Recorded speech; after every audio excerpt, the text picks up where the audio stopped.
My son secretly dropped out of medical school and spent my money partying. Now he is demanding that I help him again? I sacrificed everything to put my son Jason through medical school, sold my rental property, cashed out my 401k early, took the tax penalty, worked double shifts as a nurse for extra money, moved to a one-bedroom apartment so he could focus on studying without worrying about money. Every month I sent him $5,000. Tuition, rent for his downtown apartment, food, books, everything covered. He promised he'd take care of me when he became a doctor, called me his hero, said he studied every night, sent me pictures in scrubs, talked about his rotations and professors. I was so proud. My son, the future doctor, 3 years of payments, $180,000 total. Then last month, I ran into his roommate's mother at the grocery store. She mentioned how nice it was that Jason and her son could build their entertainment company together. What entertainment company? What roommate? Jason lived alone to focus on studying. She looked confused. Her son had been living with Jason for 3 years. They threw parties every weekend, ran a DJ business together. Jason hadn't been in medical school since first semester. He dropped out after failing his first anatomy exam. Never told me.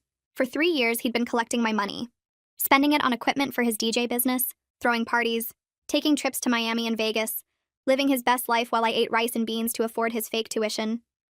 I called the medical school. They confirmed he withdrew in 2021. The registrar said they'd sent several letters to his permanent address. My address. Jason had been intercepting my mail. I drove to his apartment that night. His real apartment, not the studio I'd been paying for. A luxury penthouse I'd never seen. Music equipment everywhere. Professional DJ setup, recording booth. 3 roommates I'd never met. Jason was in the living room mixing tracks. When he saw me, he didn't even look surprised, just annoyed that I'd shown up unannounced. I asked him about medical school. He shrugged, said it wasn't for him. Too much memorization, too many rules. He'd found his real passion in music, built a following, made connections. He was an artist now. I asked about the $180,000. He said that was an investment in his future. The money helped him network, build his brand, buy equipment. It all worked out because his business was taking off. He'd made $30,000 last year, only $150,000 less than what I'd given him. When I started crying, he told me to stop being manipulative. Said lots of parents support their kids' dreams, that I should be proud he found his calling. His roommates agreed, called me cool for funding his journey, like I had a choice, like I knew what I was funding. I left without saying anything else. Needed time to process the betrayal, the lies, the stolen years of my life working double shifts, the retirement money gone, the rental property I'd never get back. Jason didn't call to apologize, didn't text to explain, nothing for 2 weeks. Then yesterday, he called with excitement in his voice. Big news. He had an opportunity. A famous DJ wanted to collaborate. They could tour together, open a studio, build an empire. He just needed startup capital, $50,000. Since I'd already invested so much in his education, what was a little more for his actual career? He'd pay me back double when he made it big. Promise. Just like he promised to become a doctor. I told him I'd think about it. He said there wasn't time to think.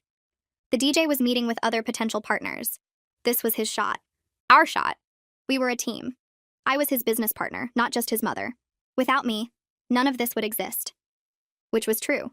Without me, he'd have had to get a job instead of pretending to study medicine. I asked him to meet me at my apartment to discuss terms.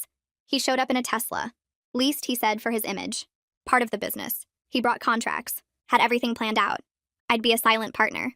15% returns? My name nowhere on the documents because that would complicate taxes. But I could trust him. I let him present his whole pitch. Watched him pull up spreadsheets. Show me follower counts. Play his latest tracks. He talked for an hour about his vision, his talent, his destiny, how this was the universe rewarding my faith in him. Then I handed him an envelope. Inside the envelope were 3 documents. A cease and contact letter printed on law firm letterhead. A spreadsheet listing every single payment I'd made over 3 years with dates and amounts. A small claims court filing for the maximum amount allowed in our state. Jason pulled them out one by one. His confident smile faded as he scanned the first page. Then the second. His hand started shaking slightly when he got to the court filing. He looked up at me with confusion replacing the cocky expression he'd worn all evening. His mouth opened, but no words came out.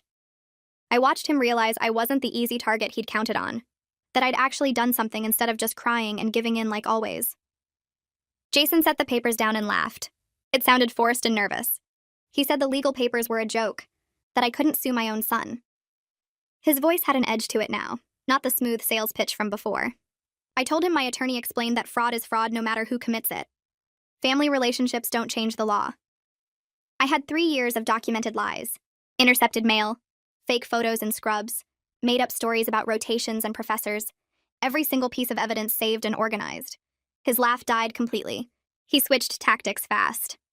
The tears came suddenly, streaming down his face as he said he thought I believed in him, that I supported his dreams, that parents are supposed to help their kids find their passion. His voice cracked just right. His shoulders shook. I stayed silent and watched him perform. Remembered how he'd cried exactly the same way when he showed me his fake medical school acceptance letter. The same hitching breath, the same wounded expression. Back then, I'd hugged him and told him how proud I was. Now I just sat there and let him work through his act. When the tears didn't work, his face changed. The sadness vanished like someone flipped a switch. Anger took its place, hot and immediate. He stood up fast enough that his chair scraped loudly against my floor. He said if I went through with this, I'd never see him again. He'd cut me out of his life completely. No calls, no visits, and no relationship. I'd lose my only son over money. I stood up too and told him he already did that. 3 years ago when he chose to steal from me instead of being honest. When he intercepted my mail and lied to my face every single day. I picked up my purse and headed for the door. His voice got louder. He called after me saying I was ruining his life. That I was supposed to be his mother. That the lawsuit would destroy his credit and his future. His roommate's doors opened. 3 guys emerged looking uncomfortable and confused. They'd clearly heard everything. One of them, younger with dark hair, looked genuinely shocked. He said quietly that they didn't know Jason was lying to me about school. That Jason told them the money came from his trust fund. The other 2 nodded, looking embarrassed. I believed the dark-haired one based on how stunned he seemed. Jason told them to shut up and go back to their rooms. They didn't move. I left without saying anything else. Got in my car with Jason still yelling from his doorway. My hands shook so badly I could barely get the key in the ignition. But underneath the shaking was something else. Something stronger. I'd actually done it. Confronted him. Handed him legal papers instead of another check. Said no instead of yes. I drove home and sat in my parking spot for 10 minutes just breathing. Then I called Martina. She answered on the first ring like she'd been waiting. I told her I went through with it. That I actually served him the papers and didn't back down when he cried and yelled. She said she was proud of me. That she knew how hard that must have been. That Jason had been manipulating me for years, and it was time someone stood up to him. The next morning my phone started buzzing before I even got out of bed. Text after text from Jason. The first few were apologies saying he was sorry and didn't mean what he said. Then they shifted to threats about never speaking to me again. Then guilt trips about how I was ruining his life and destroying his dreams. How could I do this to him after everything? How I was supposed to love him unconditionally. How other parents support their kids without demanding payback. I screenshot every single message, forwarded them all to Samuel Cartwright, the attorney whose name was on the letterhead. He responded within an hour saying this was perfect. That the messages established a clear pattern of manipulation and would help our case significantly. Samuel called me that afternoon. He explained that small claims court had limits on how much I could recover. The maximum in our state was $15,000. But filing created an official legal record of the fraud. It put pressure on Jason to negotiate or face worse consequences. He said we might be able to pursue criminal fraud charges if we could prove Jason intentionally deceived me. The intercepted mail was strong evidence of intent. So were the fake photos and made-up stories about professors. Samuel said he'd handled cases like this before, and while they were difficult, they weren't impossible. Especially with documentation as thorough as mine. I met with Alana Devine 2 days later. Martina had recommended her as a financial advisor who specialized in helping people recover from major financial losses. Her office was small but professional with certificates on the wall and family photos on her desk. She was probably 50 with kind eyes and a gentle voice. She asked me to bring all my financial records, bank statements, tax returns, documentation of the rental property sale, my 401k withdrawal paperwork, everything. She spread it all out on her desk and started calculating. Her face stayed neutral, but I could see her jaw tighten as the numbers added up. Alana turned her computer screen toward me. She'd created a spreadsheet showing the full damage. $180,000 in direct payments to Jason. Another $90,000 in potential investment growth if I'd kept that money in retirement accounts instead of sending it to him. The rental property I sold would be worth $150,000 more in today's market based on area appreciation rates. The early 401k withdrawal cost me $40,000 in penalties and taxes that I paid to the government for nothing. She scrolled down. The numbers kept going. lost compound interest, reduced Social Security benefits because I'd worked fewer high-earning years, the opportunity cost of the double shifts I worked that damaged my health and left me exhausted. The total came to $460,000. Alana turned the screen back toward herself and clicked through a few more calculations. She printed out a summary sheet and slid it across the desk. The numbers looked even worse on paper. I'd need to work 10 more years than I planned, maybe longer depending on my health. My retirement wouldn't be comfortable anymore. It would be tight. Careful. Every dollar counted because Jason had taken the cushion I'd spent 20 years building. Alana asked if I had any questions about the projections. I shook my head. The numbers were clear enough. She suggested we schedule a follow-up meeting in 2 weeks to start planning recovery strategies. I agreed and wrote the date in my phone calendar. Then I just sat there staring at the paper. All those years of double shifts reduced to a spreadsheet showing how far behind I was. Alana didn't rush me. She kept working on her computer and let me process. After a few minutes, the tears started. Not dramatic sobbing, just quiet crying that I couldn't stop. This was the first time I'd actually cried since discovering the truth. Everything before had been shock and anger and frantic activity.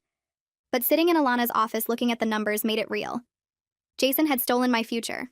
Not just money, years of my life, the retirement I'd earned, the security I'd sacrificed everything to build. Alana pulled a tissue box from her drawer and set it next to me without saying anything. I took several tissues and tried to get control of myself. She waited until I'd stopped crying before speaking. She told me about resources for financial recovery after family fraud, support groups, legal aid organizations, financial counseling programs specifically designed for people rebuilding after this kind of betrayal. I realized from the way she talked that I wasn't the first parent she'd helped through this. Other people had sat in the same chair crying over the same kind of loss. That should have made me feel better, but it just made me sadder. How many parents had their kids done this to? 3 days later, Samuel called while I was at work. I stepped into the break room to take the call. He said Jason's roommate Joshua had reached out through a mutual contact. Joshua wanted to talk to me. Samuel said Joshua felt guilty about using my money without knowing where it came from. He had information that might help the case. Financial records from the business partnership. Documentation of how Jason spent the money. Samuel asked if I was willing to meet with Joshua. I said yes immediately. Any evidence that strengthened our position was worth pursuing. Samuel gave me Joshua's number and told me to let him know after the meeting. I called Joshua that afternoon.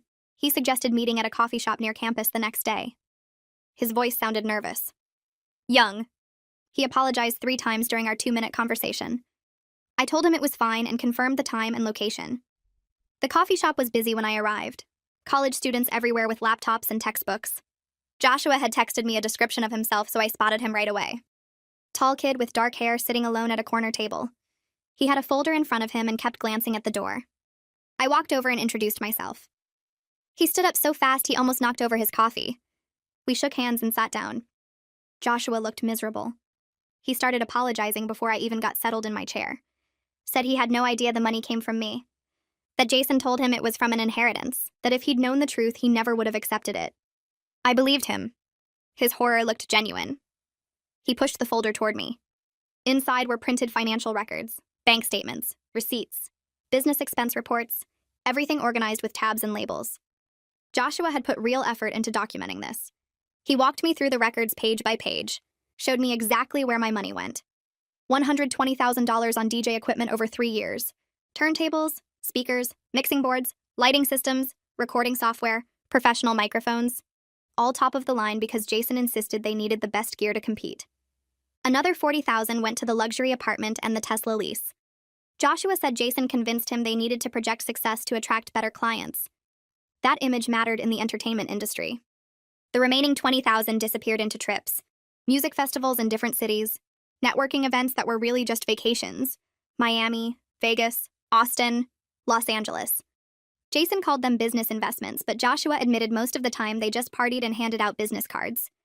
I asked Joshua about the business's actual income. He looked even more uncomfortable.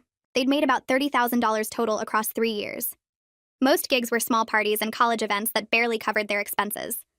The famous DJ collaboration Jason mentioned was just an email exchange with someone who had a modest following in the region. Not a tour, not a record deal. Just a guy who responded to Jason's messages a few times. Joshua said Jason had a habit of exaggerating opportunities, making small connections sound like major deals, convincing people his big break was always right around the corner. I asked why Joshua stayed partners with him for so long. He said Jason was charismatic, confident, made people believe in his vision even when the numbers didn't support it. But after learning the truth about where the startup money came from, Joshua couldn't work with him anymore. He was dissolving the partnership.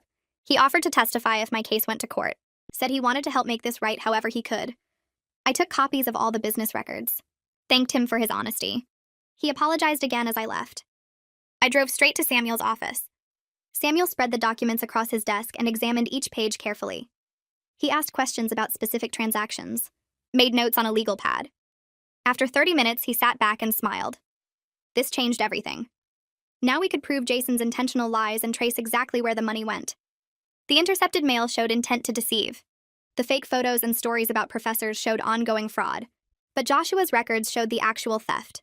Every dollar accounted for. Every lie documented. Samuel said he'd file an amended claim with this new evidence. It strengthened our position significantly. Made it much harder for Jason to claim misunderstanding or honest mistakes. We had proof of deliberate fraud spanning 3 years. 2 weeks after handing Jason the envelope, my phone rang with a number I didn't recognize. I almost didn't answer, but something made me pick up. A man's voice asked if this was Jason's mother. I said yes. He identified himself as Jason's father, my ex-husband.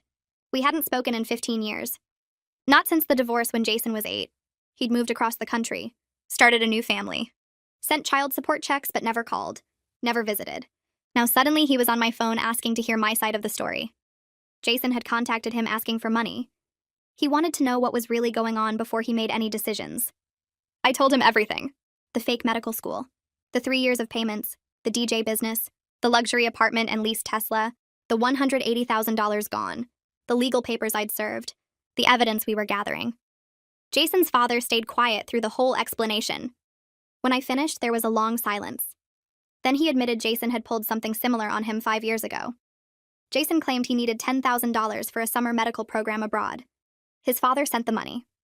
6 months later, he discovered through social media that Jason had actually used it for a trip to Ibiza with friends. No medical program, just another lie to get money for partying. I told Jason's father I'd think about his offer and hung up feeling strange. 15 years of silence, and now he wanted to help, because Jason tried the same trick on him. The $5,000 would make a difference with Samuel's legal fees, but taking money from him felt complicated. Martina said I should accept it when I called to tell her about the conversation. She reminded me that Jason's father had a responsibility to warn me about Jason's pattern of lying for money, and he failed to do that. The $5,000 was the least he could do after staying quiet while I got scammed for 3 years. I called him back the next day and accepted his offer. He transferred the money within hours and sent a brief email saying he wished he'd spoken up sooner. Samuel called 2 days later with news. He'd sent all our evidence to Jason's lawyer, including Joshua's business records and testimony offer. Jason's lawyer had reviewed everything and called Samuel back within 24 hours. They wanted to discuss mediation instead of going to trial. Samuel explained this was a good sign because it meant they knew their position was weak. The intercepted mail proved intent to deceive, and Joshua's records traced every dollar I sent directly to personal expenses and party equipment. If we went to court, the evidence would make Jason look terrible, and he could face criminal fraud charges on top of civil penalties. Mediation meant they wanted to settle quickly and quietly before things got worse for Jason. I asked Samuel what mediation would accomplish, and he laid out the reality. Court cases took months or years and cost thousands in legal fees with no guarantee of recovery. Mediation was faster and cheaper, and gave us leverage to negotiate a settlement where Jason would actually pay something back. Samuel said we had enough evidence to push for a real agreement with payment terms and legal acknowledgement of what Jason did. I wouldn't get all my money back, but I'd get more than if I just walked away, and I'd have legal documentation holding Jason accountable. I agreed to mediation, even though part of me wanted to drag Jason through court and make him face a judge. Samuel scheduled it for 3 weeks out to give us time to prepare our settlement demands. Martina helped me put together a list of what I wanted from mediation. Not just money, but acknowledgement and consequences. I wanted Jason to admit in writing that he lied and stole from me. I wanted a payment plan that would last years, so he'd face the consequences of his choices for a long time. I wanted him to sell his expensive DJ equipment to make an immediate payment that showed he was serious. Samuel reviewed my list and said most of it was reasonable, and we could push for all of it given our strong evidence. Before the mediation, I knew I needed help processing everything that happened beyond just the legal and financial aspects. Martina recommended a therapist named Charlotte Barker, who worked with family trauma and financial abuse cases. I called Charlotte's office and got an appointment for the following week. Her office was in a quiet building near the hospital where I worked, and the waiting room had comfortable chairs and calming artwork. Charlotte was younger than I expected, with kind eyes and a direct way of speaking that put me at ease immediately. She asked me to tell her what brought me in, and I explained the whole situation with Jason. The fake medical school, the 3 years of payments, the luxury apartment and DJ business, the legal case we were building. Charlotte listened without interrupting and took notes on a yellow pad. When I finished, she asked me what felt most painful about what Jason did. I started to say the money but stopped because that wasn't quite right. The money hurt terribly, but the betrayal cut deeper. Jason had looked me in the eye for 3 years and lied. He'd sent me fake photos and made up stories about professors and rotations. He'd called me his hero while spending my retirement money on parties and trips. Charlotte nodded and said what Jason did wasn't just theft, but a profound violation of the trust between parent and child. She explained that my grief over losing the relationship I thought I had with Jason was just as valid as my anger over the money. I'd been mourning 2 losses at once: the financial security I'd worked decades to build, and the son I believed existed but never really did. That second loss was the one I hadn't let myself fully feel yet, because I was too focused on the practical problems of legal action and money recovery. We spent the rest of that first session talking about the difference between the Jason I thought I raised and the Jason who actually existed. Charlotte helped me see that I'd been a good mother who supported her child's education. Jason made the choice to exploit that support, and his actions reflected his character, not my failure as a parent. By the end of the session, I felt exhausted but lighter somehow. Charlotte scheduled me for weekly appointments leading up to the mediation. In our second session, Charlotte asked me what outcome from the mediation would feel like justice. I thought about it for a long time before answering. I didn't want Jason destroyed or homeless even after everything he'd done. Some part of me still remembered the little boy who used to bring me drawings from the school and tell me about his day. But I couldn't have a relationship with the man who stole from me unless he fundamentally changed and proved through years of consistent action that he understood what he'd done wrong. I wanted him to acknowledge his lies in writing. I wanted him to pay back whatever amount he could manage, even if it took a decade. Requested Reads is on Spotify now. Check out link in the description or comments. I wanted consequences that might actually teach him accountability instead of letting him walk away thinking he could manipulate his way out of anything. Charlotte asked if I thought Jason was capable of real change, and I admitted I didn't know. He'd shown no remorse when I confronted him at his apartment. But maybe facing legal consequences and losing his business partnership with Joshua had started to crack his confidence. Maybe being forced to acknowledge what he did in mediation would be the wake-up call he needed. Or maybe he'd just learn to be a better liar next time. Charlotte reminded me that I couldn't control whether Jason changed, but I could control how I protected myself going forward. The mediation was about establishing boundaries and consequences, not about fixing Jason or rebuilding our relationship. Those things might happen eventually if Jason did the hard work of becoming a different person, but they couldn't be my focus right now. My focus had to be on my own recovery and making sure Jason faced real accountability for his choices. 2 days before the mediation, Martina came over to help me prepare. She brought takeout food, and we sat at my small kitchen table going through different scenarios that might happen. Martina played Jason, trying different manipulation tactics while I practiced staying calm and focused on the facts. She pretended to cry and apologize dramatically. She tried guilt trips about being a bad mother. She offered vague promises about paying me back someday without any specific terms. Each time I responded with the same calm statements about documented evidence and legal accountability. Martina reminded me that I didn't owe Jason forgiveness or a relationship. Protecting myself financially and emotionally wasn't being a bad mother. It was being a smart woman who refused to be exploited anymore. We practiced until I could respond to Jason's likely tactics without getting emotional or backing down from what I wanted. Martina hugged me before she left and told me she was proud of how strong I'd become through this nightmare. The mediation took place in a conference room at a neutral office building downtown. Samuel met me in the lobby, and we rode the elevator up together. He carried a folder thick with evidence and documentation. The conference room had a long table with chairs on both sides and windows overlooking the city. A professional mediator arrived first and introduced herself. She explained the process and ground rules. Then Jason's lawyer arrived alone and set up his materials at one end of the table. Samuel and I sat at the other end. Jason came in last, walking slowly like he wasn't sure he wanted to be there. He wore khakis and a button-down shirt instead of his usual expensive streetwear. His hair was neat and his face looked tired. He sat down next to his lawyer and stared at the table. When I entered the room and took my seat across from him, he glanced up briefly, then looked away. He seemed smaller somehow without his usual confident performance. The mediator started by explaining that this was a voluntary process where both parties would have a chance to speak and hopefully reach an agreement that avoided court. She asked Jason to explain his perspective first. His lawyer nodded at him, and Jason cleared his throat. He gave what sounded like a rehearsed speech about being young and making mistakes. He said he got overwhelmed by medical school and panicked instead of talking to me honestly. He called it poor judgment and said he was sorry for not being upfront about dropping out. His lawyer had clearly coached him to minimize what he did. Jason never used words like fraud or theft. He never mentioned the 3 years of deliberate lies or the intercepted mail or the fake photos. He framed everything as a series of bad choices made by a confused kid who didn't know how to disappoint his mother. I watched him perform his apology and felt nothing but tired recognition of another manipulation attempt. When it was my turn to speak, I pulled out the statement I'd prepared with Charlotte.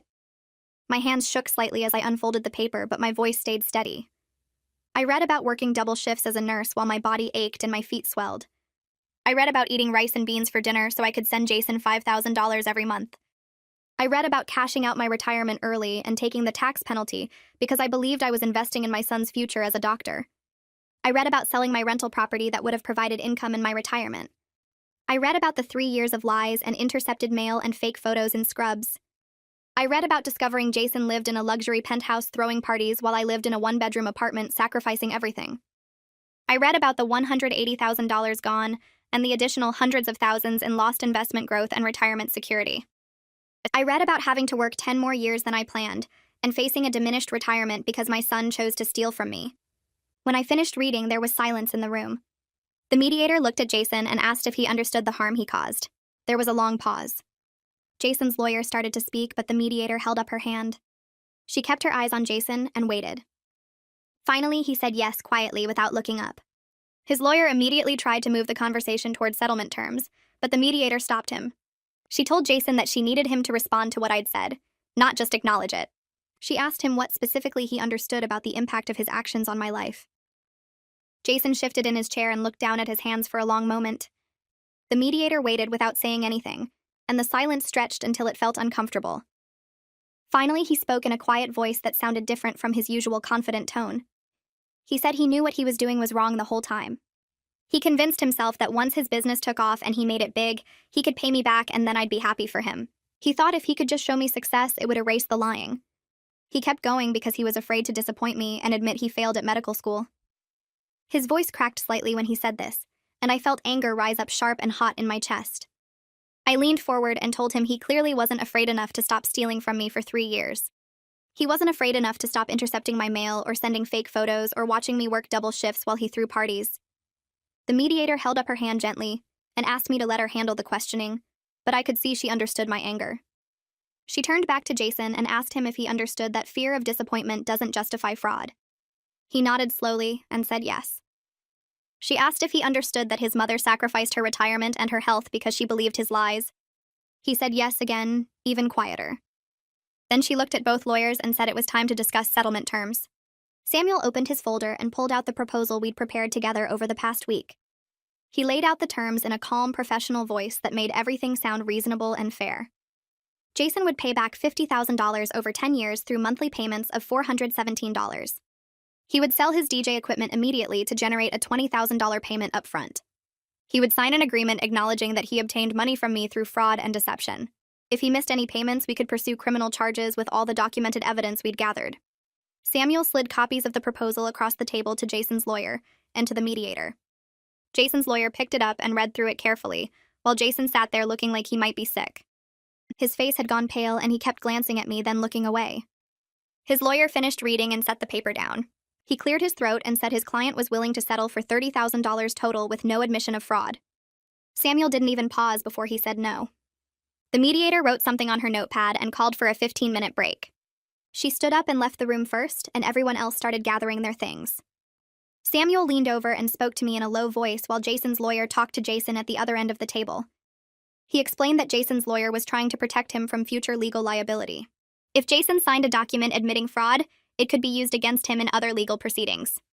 But we had enough evidence to push harder, and Samuel believed we could get closer to our original proposal. He told me to stay strong and not accept less than what we deserved. The mediator opened the door and reminded everyone that the break was for 15 minutes and we should stay in the building. I stood up and walked out into the hallway with Samuel following behind me. The hallway had beige walls and uncomfortable chairs lined up along one side. A water cooler sat in the corner, and I walked over to get a cup. My hands shook slightly as I pressed the button and watched water fill the small paper cup. Jason came out of the conference room and started walking toward me. Samuel immediately stepped between us and held up one hand. He reminded Jason in a firm voice that mediation rules prohibited private contact between parties during breaks. Jason stopped walking, but he kept looking at me like he wanted to say something. His lawyer appeared behind him and put a hand on his shoulder. The lawyer said something I couldn't hear and pulled Jason back toward the conference room.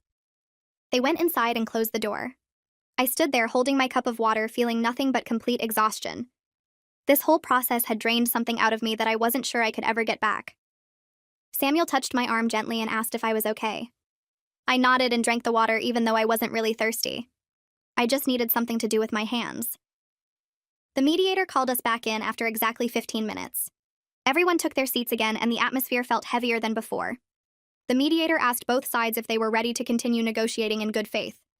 Both lawyers said yes. Then she turned to Jason's lawyer and asked if his client had a revised offer. The lawyer conferred with Jason in whispers for a minute, then said they could go to $35,000 total. Samuel shook his head before the lawyer even finished speaking. He pulled out the bank statements and transfer records and the intercepted mail documentation. He laid it all on the table in neat stacks and said we had clear evidence of fraud spanning 3 years. We had Jason's roommate willing to testify about where the money actually went. We had the medical school's withdrawal records. If this went to court, Jason would face criminal charges and the settlement amount would be much higher. Samuel's voice stayed calm, but every word hit like a hammer. Jason's lawyer looked at the evidence and his expression changed.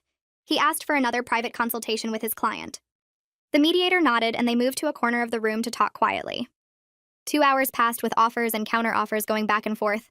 My head started to hurt from the tension and the fluorescent lights. Finally, we reached an agreement that Samuel said was as good as we were going to get. Jason would pay $40,000 over 8 years with monthly payments of $417. He would sell his DJ equipment for an immediate payment of $15,000. Most importantly, he would sign a document acknowledging that he fraudulently obtained money from me through lies and deception. If he missed 3 consecutive payments, I could pursue criminal charges with all our documented evidence. The mediator read through the terms carefully and asked both parties if they agreed. I said yes. Jason hesitated, then said yes in a voice so quiet I barely heard it. Jason's lawyer also negotiated that Jason would have no contact with me unless I initiated it. Jason had to attend financial counseling for 1 full year with proof of attendance. His lawyer looked unhappy about the fraud acknowledgement, but Samuel had made it clear we would pursue criminal charges otherwise. Jason would likely face much worse consequences if this went to court. The mediator printed out the settlement agreement and everyone reviewed it one more time. She explained that once we signed it would be filed with the court and become an enforceable legal document. Any violation would have serious legal consequences. She asked if everyone understood and we all said yes. I picked up the pen and signed my name on the line next to where it said complainant. My signature looked shaky, but it was done. Jason signed on his line and his hand trembled slightly. Both lawyers signed as witnesses and the mediator signed as the official mediator. She gathered all the copies and said she would file them with the court by the end of the day. I knew I would only recover about $55,000 of the $180,000 he took. It wasn't close to everything I lost, but it was more than I expected when this started. Most importantly, it held Jason legally accountable for what he did to me. The agreement existed now in official records that couldn't be erased or forgotten. Samuel and I walked out of the building together into the afternoon sunlight. I felt lighter somehow, despite knowing I would never get back what I lost. The weight of uncertainty had lifted and been replaced with something concrete and real. Samuel told me the settlement was actually a good outcome given how difficult family fraud cases are to prosecute. Many parents never recover anything at all. The payment plan meant Jason would face consequences for the next 8 years every single month when he made that payment. He couldn't forget what he did or pretend it didn't happen. Samuel shook my hand and said he would send me copies of all the filed documents within a week. I thanked him for everything he'd done and walked to my car alone. 2 weeks later, I checked my bank account and saw a deposit for $15,000 with a reference number from the equipment sale. My heart jumped when I saw it because part of me hadn't believed Jason would actually follow through. I immediately transferred the money into a new retirement account that I opened at a different bank. Jason had no knowledge of this account and never would. It was mine and mine alone and protected in ways my previous accounts hadn't been. I called Alana and told her about the deposit. She congratulated me and said we should meet to set up automatic contributions from my nursing salary. We scheduled an appointment for the following week, and she helped me create a realistic plan for rebuilding my savings over the next 20 years. The numbers still looked scary, but they looked possible now instead of hopeless. The first monthly payment of $417 appeared in my account exactly on the due date. I stared at the transaction on my phone screen, feeling a complicated mix of relief and sadness. Relief that Jason was keeping his agreement. Sadness that this was what our relationship had become. A monthly payment that reminded me of everything he took and everything we lost. I called Charlotte and told her about the payment. She asked me how I felt, and I told her I didn't really know. She said that was okay and normal. Some betrayals are too deep to fully heal, and some relationships never recover no matter how much time passes. The important thing was that I was protecting myself and moving forward with my life. Jason's choices were his own, and I couldn't fix him or change him. All I could do was rebuild what he destroyed and make sure he never had the chance to hurt me again. I picked up 1 extra shift per week at the hospital instead of the 2 I was working before. My body needed the break after years of pushing myself past exhaustion. The extra money still helped, but I could actually sleep on my days off now. I met with Alana 2 weeks after the settlement, and she spread out new financial projections across her desk. She showed me how the monthly payments from Jason combined with my nursing salary and careful budgeting meant I could retire at 70 instead of 75. 5 years earlier than we originally calculated when I first came to her office, broken and desperate. The numbers looked possible instead of hopeless, and I felt something close to relief as I studied the charts. Martina called me the following week and suggested I start looking at the rental property market again. She reminded me that I had some settlement money coming in now, and maybe it was time to think about rebuilding that part of my life. I told her I wasn't ready to buy yet, but the idea didn't make me want to cry anymore. I started researching properties online during my lunch breaks at work. Small condos and townhouses that could generate rental income. This time I made notes about keeping everything completely separate and protected. No one would have access to these investments. No one would even know they existed until the paperwork was signed and the properties were mine. 3 months after the mediation ended, Samuel forwarded me a letter from Jason. He explained that Jason had sent it to his office, asking if he could call me to apologize properly. I read the letter twice sitting at my kitchen table. Jason's handwriting looked rushed and the words felt rehearsed, but he was asking for permission to talk. Samuel included a note asking what I wanted to do. I called him back and told him I wasn't ready for contact yet. Maybe someday, but not while I was still rebuilding what Jason destroyed. Samuel said he would respond and let Jason know. He reminded me that I controlled the terms of any future contact, and I should take all the time I needed. I talked about the letter with Charlotte during our next therapy session. She asked me how I felt about Jason reaching out, and I admitted I didn't know. Part of me wanted to hear what he had to say. Part of me knew it wouldn't change anything. Charlotte helped me work through my anger at myself for not seeing the signs earlier. I kept thinking about all the red flags I missed, the vague details about classes, the way he always had an excuse when I asked to visit, the intercepted mail I never questioned. Charlotte pointed out that Jason went to great lengths to maintain his deception. The fake photos in scrubs, the detailed lies about professors and rotations, the carefully crafted stories about his studies. He deliberately exploited my trust and pride in him. She reminded me that I did what any loving parent would do, and he chose to take advantage of that love. 2 weeks later, I joined a support group for parents who experienced financial abuse from adult children. Charlotte recommended it, and I was nervous walking into the community center for the first meeting. 7 other parents sat in a circle, and the facilitator asked us to share our stories if we felt comfortable. I listened to a woman talk about losing her house because her daughter took out credit cards in her name. Another woman depleted her late husband's life insurance, paying for her son's fake business ventures. Several parents were still paying off debt from their children's lies years later.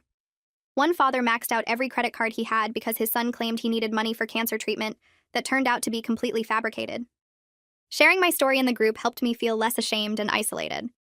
Everyone nodded when I talked about the intercepted mail and the fake photos. They understood the specific kind of betrayal that comes from your own child. The facilitator helped me see that Jason's actions reflected his character, and not my failure as a parent. I did everything right by supporting my child's education. He was the one who chose to exploit that support. Other parents agreed and shared similar realizations from their own experiences. We weren't bad parents. We were good parents who got taken advantage of by people we trusted completely. 6 months into the payment plan, I checked my bank account one morning and didn't see Jason's monthly payment. My stomach dropped, and I immediately thought he was going to default. I called Samuel in a panic, and he told me to wait before doing anything. The agreement required 3 consecutive missed payments before we could take legal action. 3 days later, the payment came through, and Samuel forwarded me an apologetic email Jason had sent, explaining he had an unexpected car repair expense. Samuel reminded me that one late payment didn't trigger any consequences. I needed to breathe and trust the legal protections we built into the agreement. I used some of the settlement money to take a weekend trip with Martina to a beach town we visited as kids. We stayed in a small hotel near the water and spent 2 days walking on the sand and eating at local restaurants. It was the first vacation I had taken in 5 years. Being away from everything helped me remember who I was beyond being Jason's mother or a nurse working double shifts. Martina and I talked about our childhood and our parents and how different our lives turned out from what we imagined. She told me she was proud of how I handled everything with Jason. She said I was stronger than I gave myself credit for. At work the following month, my supervisor called me into her office and offered me a charge nurse position. The role came with a modest salary increase and more responsibility managing the other nurses on my floor. I accepted immediately, knowing the extra income would help my retirement recovery. My supervisor mentioned she noticed I seemed more focused lately, more present during my shifts. I realized that setting boundaries with Jason helped me reclaim energy I was wasting on constant worry. I wasn't checking my phone every hour wondering if he would contact me. I wasn't lying awake at night replaying our last conversation. I was actually living my own life again. Alana reviewed my finances after 8 months and showed me I was actually ahead of our projected savings schedule. Between the settlement payments, my increased salary from the charge nurse position, and cutting unnecessary expenses, I had saved $12,000 toward a rental property down payment. She pulled up property listings in my price range, and we looked at small condos that could work as investments. The numbers made sense now. I could see a path forward that didn't involve working until I died. Alana scheduled our next meeting for 3 months out and told me to keep doing exactly what I was doing.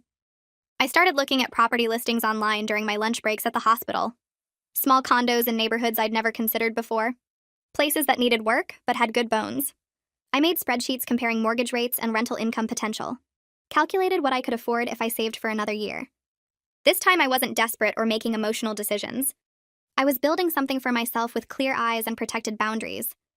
The excitement felt different from before. Not the proud parent funding a dream, but an investor protecting her future. I bookmarked 3 properties and scheduled tours for my next day off. Jason's monthly payment hit my account right on schedule the next month. I didn't check obsessively anymore. Alana had set up automatic transfers, so the money went straight into my retirement account without me touching it. I trained myself to think of it as restitution owed rather than something coming from my son. The distinction helped. He wasn't supporting me or helping me. He was paying back what he stole. Some months I forgot to even verify the deposit arrived. That felt like progress. One morning I opened my email and saw a message from Joshua. Subject line said, "New beginnings." He wrote that he'd started a different entertainment company with partners who shared his values. They were doing well booking corporate events and weddings, professional work that paid consistently. He thanked me again for not including him in the legal action against Jason. Said he learned important lessons about checking where money comes from and who you go into business with. He attached a photo of their new office space. Small but legitimate. I wrote back a brief congratulations and deleted the thread. His redemption wasn't my concern.